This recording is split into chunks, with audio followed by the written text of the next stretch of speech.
चलिए, previous year की श्रृंखला में आज हम लोग आगे चलते हैं। जो भी लोग नए जुड़े हैं वो यूट्यूब चैनल में से जुड़ जाएं, MK झा GS स्पेशल, ठीक है, यूट्यूब चैनल का नाम है, उसको देख लें आप लोग। सब प्ले लिस्ट बनाया हुआ है, उस पर जाकर आप लोग देख लेंगे प्रीवियस ईयर की श्रृंखला। चलिए आज हम लोग चलते हैं, पहला क्वेश्चन देखते हैं हम लोग। भारत के संविधान के आर्टिकल 49 में क्या प्रावधान किया गया है? तो आर्टिकल 49 में बोला गया है स्मारकों तथा स्थानों और प्रकृति महत्वों की क्या करे? संरक्षण करे।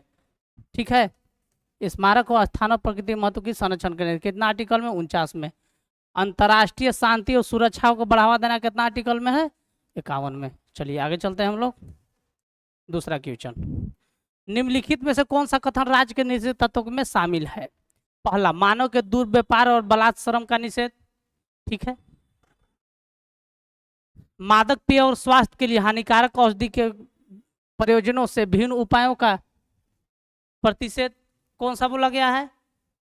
कौन सा DPSP में है? कौन सा DPSP है? तो DPSP में किस में है? ये है मौलिक अधिकार में, ठीक है, 23 में है, लेकिन ये DPSP में है, ठीक है। मादक पेय और स्वास्थ्य के लिए हानिकारक आर्टिकल कितना में है? 47 में। तो केवल 2 सही है, केवल 2 सही है। चलिए, प्राचीनतम विश्वविद्यालय कौन था? तो प्राचीनतम विश्वविद्यालय जो था वो कौन था? नालंदा विश्वविद्यालय प्राचीनतम विश्वविद्यालय है, ठीक है, जो बिहार में है।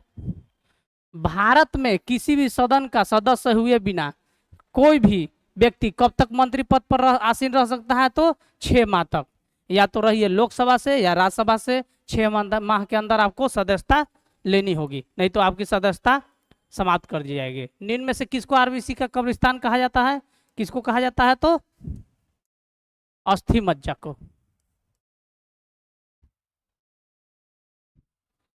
बोधिसत्व पद्मपानी, बोधिसत्व पद्मपानी का चित्र सर्वाधिक प्रसिद्ध है। बोधिसत्व पद्मपानी का चित्र कहाँ प्रसिद्ध है? तो अजंता की गुफा में। अजंता की गुफा में बोधिसत्व पद्मपानी के चित्र फेमस है, ठीक है, चित्रकारी है। चलिए, गदर पार्टी की स्थापना कब हुआ? तो गदर पार्टी की स्थापना 1907 में, नहीं सॉरी, गदर पार्टी की स्थापना 1913 में पश्चिमी सैन फ्रांसिस्को में हुआ था, ठीक है। चलिए, यदि राष्ट्रपति और उपराष्ट्रपति दोनों देश से बाहर हो तो उस स्थिति में उनके कार्यभार को कौन ग्रहण करेगा? तो सुप्रीम कोर्ट के न्यायाधीश, सुप्रीम कोर्ट के जो मुख्य न्यायाधीश होंगे वो, और ये भी नहीं रहे तो वरिष्ठ न्यायाधीश जो भी होंगे इनके बाद। अगला सवाल, तथाकथित कुशासन के आधार पर किस गवर्नर जनरल को मैसूर राज्य के प्रशासन से ले लिया गया था? किससे ले लिया गया था? तो Lord William Bentinck. Lord William Bentinck को मैसूर राज्य के प्रशासन से ले लिया गया था। चलिए आगे चलते हैं हम लोग। पानी में लटका कर बैठे हुए व्यक्ति को पड़ता है कैसा? अपवर्तन के कारण, पैर मुड़ा हुआ पड़ता है, किसके कारण? अपवर्तन के कारण। किसके कारण? अपवर्तन कारण, विवर्तन कारण, प्रकाश के परिक्षेपण कारण, किसके कारण? तो अपवर्तन कारण। उसका पैर क्या हुआ था? मुड़ा हुआ दिखाई देता है, ठीक है, अपवर्तन के कारण। कौटिल्य चाणक्य किसका प्रधानमंत्री था? कौटिल्य चाणक्य किसका प्रधानमंत्री था? तो चंद्रगुप्त मौर्य का। चंद्रगुप्त मौर्य का वो क्या था? प्रधानमंत्री था। इसी का राज्यपाल, चंद्रगुप्त मौर्य का राज्यपाल जो था, क्या नाम था? पुष्यगुप्त वैश्य ने सुदर्शन झील का निर्माण कराया था सबसे पहले।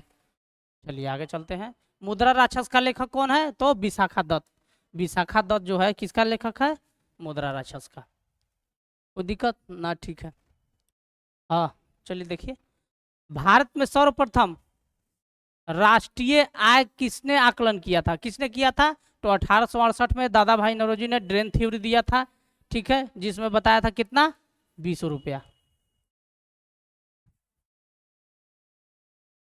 ठीक। प्राचीन भारत का वह प्रसिद्ध शासक जिसने अपने जीवन के अंतिम दिनों में जैन धर्म को अपनाया था, कौन अपनाया था? तो चंद्रगुप्त मौर्य तो जो था वो अंतिम दिनों में भद्रबाहु से शिक्षा लेकर क्या किया था?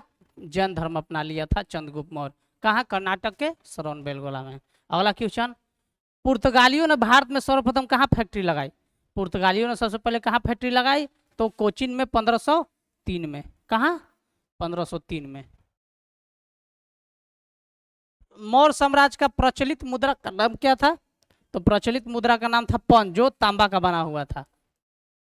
ठीक है, चलिए आगे चलते हैं हम लोग। निम्नलिखित में से कौन सुमेलित नहीं है? अस्थाई लॉर्ड कॉर्नवालिस अस्थाई बंदोबस्त बिल्कुल सही है। लॉर्ड वेलेजली सहायक संधि बिल्कुल सही है। लॉर्ड हेस्टिंग द्वितीय आंग्ल मराठा युद्ध ये गलत है। लॉर्ड बैटिंग 1829 का रेगुलेटिंग एक्ट ये सही है।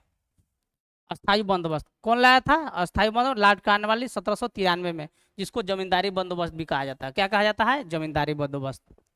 भारत के समुद्री मार्ग, ठीक है, भारत का समुद्री मार्ग की खोज किसने किया था? तो पुर्तगालियों ने, वास्को डिगामा में। ठीक है, चलिए। किस भाषा का ज्यादा प्रयोग बौद्धवान के प्रचार के लिए किया गया था? किसका प्रयोग किया गया था? तो पाली।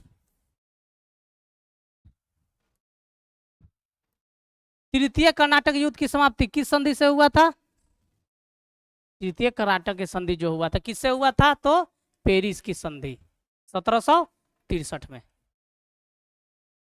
वांडीवास का युद्ध हुआ था जिसमें हार गया था कौन? कर्नाटक। भारत का सर्वप्रमुख रबड़ उत्पादक राज्य कौन सा है? तो केरल रबड़ प्रमुख उत्पादक है। पुर्तगाली व्यापारी कंपनी के भारत का आगमन का सर्वप्रमुख उद्देश्य था, क्या था? तो काली मिर्च का अन्य मसालों के व्यापार पर एकाधिकार प्राप्त करना। 60 गुना इसको लाभ मिलता था, जिसके चलते वो आकर्षित हुए यहाँ पे। ठीक है, चलिए यहीं तक है आज। अगला हम लोग कल देखेंगे, अगला सीरीज प्रीवियस ईयर का। ठीक है, आइए आप लोग कल मिलते हैं।